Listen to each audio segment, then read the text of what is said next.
कि पहले काम करो फिर उसको बिगाड़ो, फिर काम करो बिगाड़ो, 4 गुना पैसे कमाओ फोड़ दो। देखिए हमारी मुख्य लड़ाई बीजेपी से यही है, कांग्रेस तो रही ही नहीं, बसपा और सपा का कोई वजूद नहीं है। मतलब मैं तो ऐसा लग रहा है 4 दिन से जैसे मैं सेलिब्रिटी हूँ, कोई फिल्म स्टार हूँ।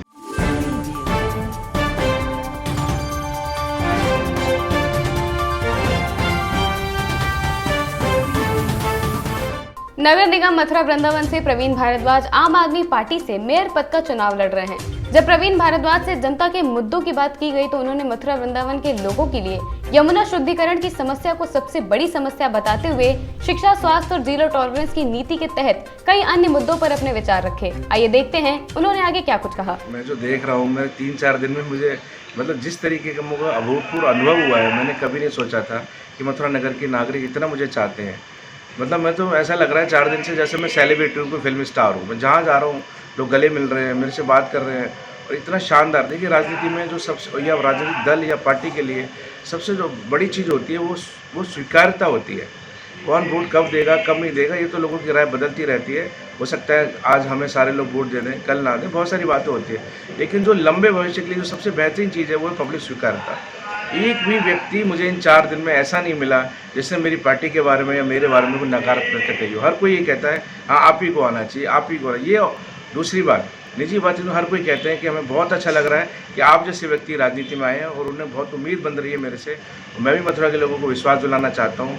जो प्यार वो मुझे दे रहे हैं, जो मेरे परिवार या मेरे भूतकाल से जुड़े हुए हैं, जिस तरीके से मैंने अपने आचरण में शुद्धता लाने की हमेशा कोशिश की है, ये शुद्धता निरंतर जारी रहेगी। और मैं ये कह सकता हूँ कि कुछ भी हो जाए मैं अपने मार्ग से नहीं डूबूंगा और आपकी सेवा करता रहूँगा। किन मुद्दों को लेकर चुनावी मैदान में उतरे हैं आप? देखिए सबसे बड़ा मुद्दा भ्रष्टाचार है और उसके बाद ही सारे मुद्दे शुरू होते हैं। ये इस तरीके से समझ लीजिए कि जब तक भ्रष्टाचार दूर नहीं होगा, जब तक हम दीमक को नहीं हटाएंगे, हमारा पेड़ जो लोकतांत्रिक पेड़ है वो पुष्पित पल्लवित नहीं होगा। और उसके बाई प्रोडक्ट हैं बाकी सारी चीज़ें हैं। जो समस्या देख रहे हो आप, जो वो उसके भ्रष्टाचार के बाई प्रोडक्ट हैं। दूसरा भी मैंने निजी बातचीत में भी कहा कि हमने अंग्रेज़ों से जो लड़ाई लड़ी थी वो इसलिए नहीं लड़ी थी कि हम उनसे बड़े ऑर्गेनाइजर थे, हम उनसे बड़े व्यवस्थापक थे, हम उनसे ज़्यादा पढ़े लिखे थे। हमने लड़ी थी सम्मान के लिए। तो क्या नागरिकों को सम्मान मिल गया? आप कह सकते हैं कि नगर निगम में ये मुद्दा कहाँ से आ गया? भाई साहब भ्रष्टाचार की वजह से जो बेइज्जत होना पड़ता है नागरिकों को, चप्पल चटकानी पड़ती है, भटकना पड़ता है, उसकी पीड़ा वो नागरिक जानता है कि हम आज़ादी के 75 साल बाद भी बेइज्जती सह रहे हैं। कि हम इसीलिए हमने देश को आज़ाद किया था। देखिए एक दो चीज़ें हैं, बहुत नगर निगम को बनाने के लिए बहुत सारी मेहनत की गई, दुनिया भर के एरिया को शामिल कर लिया गया, बहुत सारे 25 से ज़्यादा गाँव भी इसमें आ गए हैं। और जब ये नगर पालिका थी और नगर निगम था तो उसमें एक ही चीज़ की उपलब्धि हुई है नागरिकों के लिए, उसके लिए वो बहुत आंसू भी बहाते हैं। 9-9, 10-10 गुना टैक्स, 9 गुना ज़्यादा ग्रहकर हो गया है, 9 गुना ज़्यादा जलकर हो गया है, टैक्स की भरमार हो गई है, सुविधाएं जो कितने हुए हैं उसमें तो मुझे कोई इजाफा दिखता नहीं है। बाकी अब विकास कार्य अगर पैसा कमीशन खाने के लिए करते हैं उसका क्या मूल्य है? आप खुद देखें, एक नागरिक के तौर पे आप भी पत्रकार हैं लेकिन पहले नागरिक हैं। बनी बनाई सड़कों को बनाया जा रहा है, एक 2 साल के अंदर दोबारा खोद दिया जाता है, फिर से बना देते हैं। आपके पास इतना फालतू पैसा है खर्च करने को, और जो सड़कें नहीं बनी है वो 10-10 साल से नहीं बना रहे हैं। मेरा बेटा मुझसे मजाक में कह रहा था कि पापा ये तो एक काम शुरू नहीं होता दूसरा तोड़ देते हैं, पानी की लाइन डालने के लिए सड़क तोड़ते हैं, सीवर के लिए सड़क तोड़ते हैं, विभागों में आपस में सामंजस्य नहीं है क्या? मैंने कहा बेटा यही सामंजस्य है कि पहले काम करो फिर उसको बिगाड़ो, फिर काम करो बिगाड़ो, 4 गुना पैसे कमाओ। खुर्द-बुर्द हो रहा है नागरिकों की खून पसीने की कमाई को। और ये कोई राजनीतिक ही मुद्दा नहीं है, ये सामाजिक मुद्दा भी है।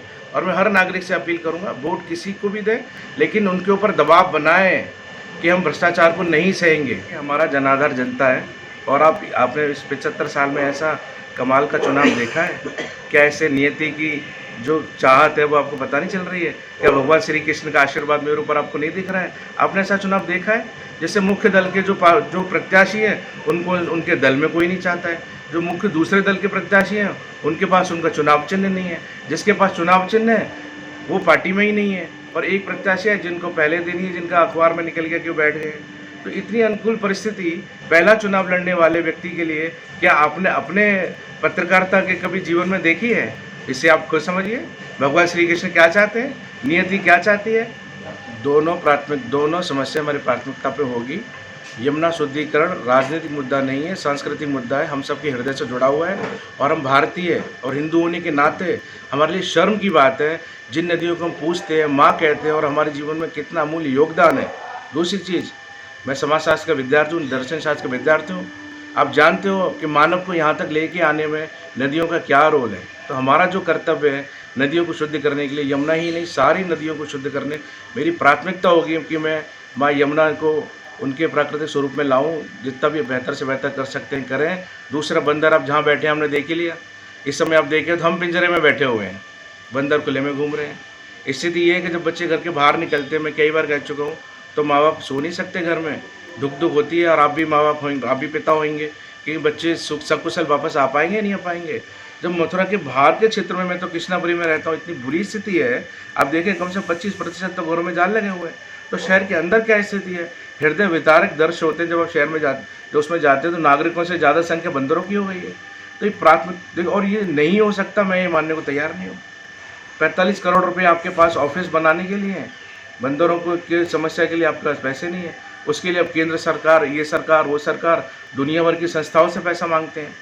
ऑफिस बनाने के लिए 50 करोड़ आप पे तुरंत आ जाते हैं। इसी से आपसे पता चलती है कि प्रशासन की, अभी तक जो प्रशासन रहा है उसकी प्राथमिकताएं क्या है। देखिए, हमारी मुख्य लड़ाई बीजेपी से ही है, कांग्रेस तो रही ही नहीं। असली कौन है, नकली कौन है, इसी को तय होने में 4 तारीख निकल जाएगी। बसपा और सपा का कोई वजूद नहीं है। और जो आम नागरिक है, जो बीजेपी से त्रस्त है, मैं तो ये कहूँगा चिड़ा हुआ है, वो बीजेपी के विकल्प के रूप में सिर्फ और सिर्फ आज की तारीख में आम आदमी पार्टी को ही देख रहा है।